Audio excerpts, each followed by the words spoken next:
کہ دجال کا فتنہ نبی کے بتانے کے مطابق آئے گا. وہ کوئی ملک نہیں، وہ کوئی قوم نہیں. جیسی خوبی اللہ نے بتائی ہے، جو صفات بتائی ہیں اللہ کے نبی علیہ الصلوۃ والسلام نے، تو اس کے مطابق وہ ایک شخص ہے اور آئے گا، اپنے وقت پر آئے گا. اس کا پیغام کیا ہوگا اور آپ کا پیغام کیا ہونا چاہیے، یہ دو لفظ آپ کو رٹانا ہے. یاد رکھو، دجال کی تمام تر دجالیت کا، اس کے تمام تر فتنگی کا پیغام یہ ہوگا، وہ یہ کہے گا کہ دین دے دو، دنیا لے لو. MT میڈیا اڑیسہ کو سبسکرائب کریں، بیل آئیکن کو ضرور دبائیں. رپورٹ آپ کے سامنے پیش کی گئی ہے، آپ اس کے لیے تیار ہو جائیں. اب میں بغیر کسی تاخیر کے استاد محترم، دارالعلوم کے عظیم سپوت اور اس عنوان کے ماہر اور ملک کے کونے کونے میں سفر کرنے والے مربی عالم دین حضرت مولانا شاہ عالم صاحب گورکھ پوری دامت برکاتہم، نائب ناظم تحفظ ختم نبوت دارالعلوم دیوبند کو بڑے ہی ادب و احترام کے ساتھ دعوت دیتا ہوں کہ آپ تشریف لائیں اور حق کا اعلان فرمائیں. نصلی علی رسولہ الکریم، اما بعد. اعوذ باللہ من الشیطان الرجیم، بسم اللہ الرحمن الرحیم. ما کان محمد ابا احد من رجالکم ولکن رسول اللہ وخاتم النبیین. صدق اللہ العظیم. حاضرین محترم، اسٹیج پر تشریف فرما حضرات علماء کرام کا ایک جم غفیر اور یہ ٹھاٹے مارتا ہوا مجمع، ایک طویل مدت کے بعد آپ کے درمیان حاضری ہوئی اور حضرات علماء کرام اور اس مجمع کا جوش و خروش دیکھ کر بلا شبہ مجھے بھی خوشی ہو رہی ہے. یہاں مجلس تحفظ ختم نبوت جو قائم ہے، مولانا غانم صاحب، حضرت مولانا ابو داؤد صاحب اور بھی بہت سارے جو ان کے رفقا ہیں، نام بنا مجھے یاد نہیں ہے. جہاں ان کی محنتیں ہیں وہاں میں سمجھتا ہوں کہ آپ حضرات کی محبت بھی ان کے ساتھ ہے، جو یہ مجمع اس کا ثبوت دے رہا ہے. آپ کے اس جوش و خروش کو دیکھ کر کچھ میرے اندر بھی ہمت ہو رہی ہے، جرأت ہو رہی ہے، اور سوچتا ہوں کہ کہوں اور بہت کچھ کہوں، اس لیے کہ ایک زمانے کے بعد آپ کے درمیان آیا. لیکن جو بیماریاں آپ میں ہیں وہ آپ نہیں دور کر پائیں گے، جو مجبوریاں ہماری ہیں میں اسے نہیں دور کر پاؤں گا. اس کا شکوہ گلہ بھی ہمیشہ رہے گا. پھر بھی میں کہہ دیتا ہوں کہ آپ لوگ ان بیماریوں کو دور کریں. جب علماء اور اہل علم کا مجمع ہو تو سارے اوقات صرف اور صرف آپ جو ہے اشعار بازی میں اور لحن داؤدی میں آپ خرچ کرتے ہیں. یہ قوم کا وقت بہت قیمتی ہے. یہ اپنے وقت کی قربانی دے کر، اپنے پیسے کی قربانی دے کر یہ آتے ہیں، اور آپ لوگوں نے جو مزاج بنا رکھا ہے کہ شعراء کی ایک لمبی فہرست، یعنی عشاء کے بعد سے سنتے سنتے میرے کان میں درد ہو گیا. یقین مانیے اتنی لمبی فہرست آپ کو، یہ غلط بات ہے. پھر آپ علماء سے جو ذی علم ہے ان سے آپ کو جو کچھ حاصل کرنا ہو وہ نہیں کر پائیں گے. رہی یہ بات کہ بہت سے لوگ آئیں گے نہیں شعراء کا نام سن کر، تو میں کہتا ہوں ان کو آپ بلاتے ہی کیوں ہیں ایسے لوگوں کو علماء کے مجمع میں؟ یہ تو گویوں کا مجمع ہو، وہاں بلائیے، ڈھولک لگائیے، طبلہ بجائیے اور پھر وہاں سنتے رہیے. یہ دارالعلوم دیوبند، علماء دیوبند، منتسبین دیوبند، متعلقین دیوبند، محبین دیوبند کے بالکل منافی ہے، ان کے شایان شان نہیں ہے یہ چیزیں۔ آپ لوگ ان بیماریوں کو دور کریں۔ یہاں حضرت مفتی راشد صاحب تشریف فرما ہیں اور بھی بہت سارے علماء ہیں، آپ ان سے درد دل سنتے پوری رات آپ کی گزر جاتی ہے، بجائے اس کے کہ آپ جو ہے ان چیزوں میں اوقات صرف کر رہے ہیں جن کا کوئی فائدہ نہیں۔ بہرکیف میں آپ حضرات کی اس محبت کو اور جوش و خروش کو سلام کرتا ہوں کہ جی تو نہیں چاہ رہا تھا کچھ کہنے کا، چونکہ یہ بے وقت ہے، 10:30 اور 11 بجے کے بعد جو ہے یہ آف وقت ہو جاتا ہے، وقت ختم ہو جاتا ہے، لیکن پھر بھی آپ حضرات کی محبت کو سلام کرتے ہوئے کچھ عرض کروں گا۔ البتہ جو کمی ہوگی وہ آپ ہی کے وقت میں سے کمی ہوگی، میری طرف سے کچھ نہیں۔ میں چند باتیں آپ کے سامنے رکھوں گا، اس کو آپ سمجھیں اور دل کے کان سے سمجھیں۔ سب سے پہلے میں نے ایک آیت کریمہ پڑھی ہے، اس کا پیغام آپ کو سنانا چاہتا ہوں۔ آیت کا معنی مطلب ہم سے پہلے بھی بہت سارے مقررین نے پیش کیا ہوگا، اور نہ پیش کیا ہو تو آئندہ بھی آپ سن لیں گے مقامی علماء سے۔ اس کے اندر ایک پیغام ہے، وہ پیغام میں سنانا چاہتا ہوں، لیکن میں ذرا اطمینان چاہتا ہوں کہ میری بات آپ کے سمجھ میں آ رہی ہے یا نہیں آ رہی ہے۔ آواز صاف ستھری آ رہی ہے؟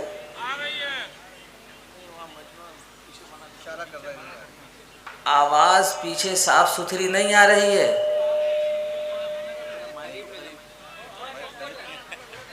اچھا،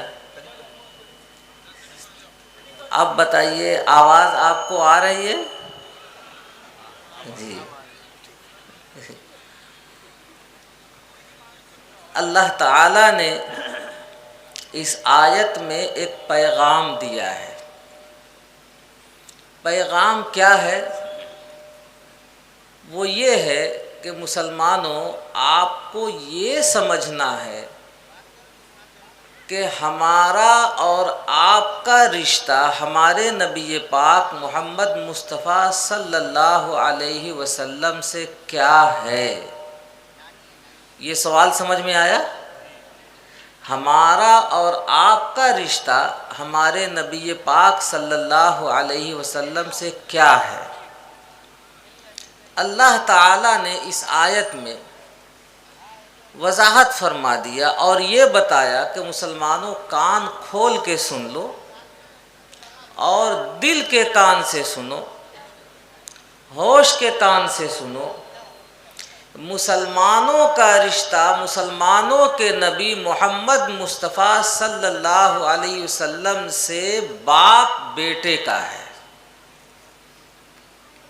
ابا احد من رجالکم کا میں نے یہ معنی اور مفہوم بتایا ہے۔ کیا رشتہ ہے؟ باپ اور بیٹے کا رشتہ ہے۔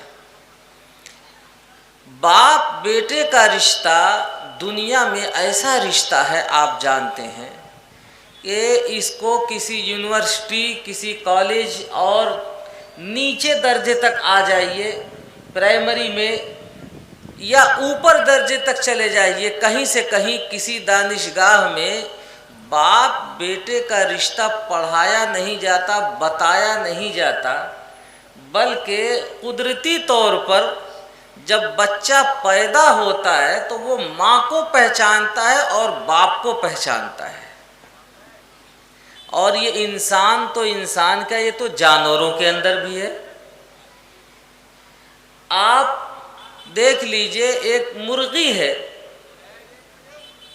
وہ انڈے سے بچے کو نکالتی ہے، بچہ نکلتے ہی وہ اپنی ماں کو کس طرح پہچانتا ہے کہ مرغی جہاں آواز لگاتی ہے بچہ ادھر ہی بھاگ کے جاتا ہے۔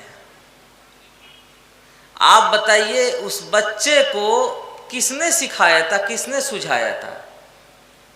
کٹ کٹ کی آواز لگاتی ہے اور بچہ سمجھتا ہے۔ چرند پرند درند ہر مخلوق میں آپ دیکھیں گے کہ باپ بیٹے کا رشتہ اتنا مضبوط ہوتا ہے اور ایسا اٹوٹ ہوتا ہے کہ اس کو لفظوں میں بیان نہیں کیا جا سکتا۔ تو انسان جو اشرف المخلوقات ہے اور انسانوں کے اندر مسلمان جو اس زمانے میں نبی اکرم صلی اللہ علیہ وسلم پر ایمان لانے کی وجہ سے ان کے اندر اور بھی افضلیت کا مادہ پیدا ہو جاتا ہے، کیا وہ اس رشتے کو نہیں سمجھتے ہیں؟ میری بات نہیں آ رہی سمجھ میں؟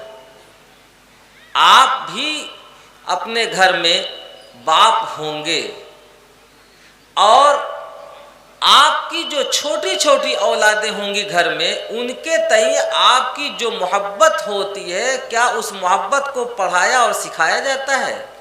آپ نہیں سمجھتے ہیں۔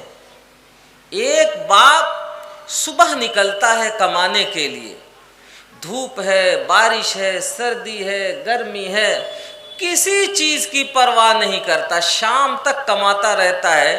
اس کی جیب میں 50 روپے آئیں، 100 روپے آئیں، 2 روپے آئیں، کچھ بھی آئے، شام ہوتی ہے تو گھر واپس آ جاتا ہے وہ۔ اگر اس کو کوئی کہے کہ آئے تھے کمانے کے لیے مت جاؤ، تمہیں بریانی کھلاؤں گا اور تمہیں ہوٹل میں سیر کراؤں گا، وہ ایک ہی جواب دے گا کہ میرے گھر میں میرے چھوٹے چھوٹے معصوم بچے ہیں، میرا راستہ دیکھ رہے ہوں گے، اگر میں نہیں جاؤں گا تو میرے بچے تڑپ جائیں گے میرے لیے، مجھے چھوڑ دو، مجھے اب بریانی نہیں چاہیے۔ شام کو اپنے بچوں کے پاس واپس آ جاتا ہے۔ ایسا ہوتا نہیں ہوتا ہے؟ پوری دنیا اس رشتے کو سمجھتی ہے۔ اللہ تعالیٰ نے اسی رشتے کو سمجھانے کے لیے اب کا لفظ استعمال کیا ہے کہ ابا احد من رجالکم، یاد رکھو کہ تمہارا اور تمہارے نبی کے درمیان جو رشتہ ہے باپ بیٹے کا ہے، وہ جسمانی نہیں لیکن روحانی باپ ہے، اور یہ پوری امت ان کی روحانی اولاد ہے۔ یہ رشتہ سمجھ میں آیا؟ اب پیچھے والے بتائیں کہ یہ رشتہ سمجھ میں آیا یا نہیں آیا؟ سمجھ میں آ گیا؟ ماشاءاللہ سب سمجھ رہے ہیں اس چیز کو، اس لیے کہ اللہ تعالیٰ نے اس کو سمجھایا ہی ان الفاظ سے ہے کہ جس کو سمجھانے کی ضرورت نہیں ہے۔ اگر کسی کے دماغ میں ذرا برابر بھی عقل ہے، سوجھ بوجھ ہے، تو وہ اس رشتے کو خوب سمجھتا ہے، اور نہ سمجھنے والے کو دنیا پاگل کہتی ہے۔ تو میرے دوستو، میرے احباب، آپ بتاؤ کہ اس رشتے پر آپ کو خوشی ہے یا نہیں؟ جی؟ تو اتنے دھیمے آواز میں کیوں آواز لگا رہے ہو آپ ہیں؟ تو اللہ کا شکر ہے کہ ہمارے نبی پاک صلی اللہ علیہ وسلم ہمارے روحانی باپ ہیں اور ہم ان کی روحانی اولاد ہیں۔ اس پر جتنا شکر مناؤ، جتنا شکر مناؤ، جتنا شکر مناؤ کم ہے۔ میرے دوستو، میرے روحانی باپ نے اپنا جو بھی فریضہ تھا وہ انجام دیا، جس طرح کی قربانیاں دینی تھی ہر طرح کی قربانیاں دے کر اور یہ دین ہم تلک پہنچایا۔ انہوں نے اپنا فریضہ انجام دیا، اب ہمارے ذمے ہے اپنا فریضہ انجام دینا۔ اب دیکھنا یہ ہے کہ اولاد اپنے باپ کے لیے کیا قربانیاں دے رہی ہے اور کیا خدمات انجام دے رہی ہے، اولاد کے ذمے جو فریضہ ہے وہ پورا کر رہی ہے یا نہیں کر رہی ہے۔ یاد رکھو، اسی لیے ایک حدیث شریف کا مفہوم بیان کر رہا ہوں کہ حدیث پاک میں بیان فرمایا گیا ہے کہ کل میدان قیامت میں جس کسی کے دل میں رائی کے دانے کے برابر بھی ایمان ہوگا، یعنی جو نبی اکرم محمد مصطفیٰ صلی اللہ علیہ وسلم کو اتنا اتنا کمزور درجے میں بھی اپنا روحانی باپ مانتا ہوگا، کل میدان قیامت میں ہمارے نبی پاک صلی اللہ علیہ وسلم جب تک اس کی بخشش نہیں کرا لیں گے، جب تک جنت میں قدم نہیں رکھیں گے۔ اگر رائی کے دانے کے برابر بھی کسی میں ایمان ہوگا تو اس کی بھی بخشش ہوگی۔ یہ الگ بات ہے کہ وہ اپنے کیے کی سزا پہلے بھگتے گا، گناہوں کی سزا بھگتے گا، لیکن لاسٹ پوائنٹ میں جنت میں ضرور جائے گا اگر رتی کے دانے کے برابر بھی اس میں ایمان ہوگا۔ اور جس کسی میں یہ ایمان نہیں ہوگا تو یاد رکھو اللہ تعالیٰ نے بتا دیا ہے کہ اس کے لیے جنت نہیں ہے، اس کے لیے جو ٹھکانہ ہے وہ جہنم ہے۔ بات آگے کی طرف جا رہی ہے۔ میں تو یہ کہنا چاہتا ہوں کہ ہمارا اور آپ کا جو رشتہ ہمارے نبی پاک صلی اللہ علیہ وسلم سے ہے وہ معلوم ہو گیا، تو اب بتائیے کہ آئندہ ہم اس کی قدر کریں گے یا نہیں کریں گے؟ انشاءاللہ قدر کریں گے۔ یہ ہو گیا مسلمان۔ اب یہاں ایک فرق محسوس کرا دوں آپ کو، جو ممکن ہے اس مجمع میں یا جہاں تک میری آواز پہنچے ان لوگوں میں کچھ ایسے لوگ ہوں جو اس حقیقت کو نہ سمجھ پا رہے ہوں کہ جیسے ہم اور آپ نبی پاک صلی اللہ علیہ وسلم کو روحانی باپ مانتے ہیں، اسی طرح سے دوسرے لوگ بھی تو روحانی باپ مانتے ہیں۔ بات آئی سمجھ میں؟ لیکن اشارے کنائے سے آپ نہیں سمجھیں گے۔ اب میں اس کو کھلے لفظوں میں بیان کر دوں، بتا دوں کہ دیکھیے دنیا میں جتنی قومیں ہیں سب کے روحانی باپ ہیں۔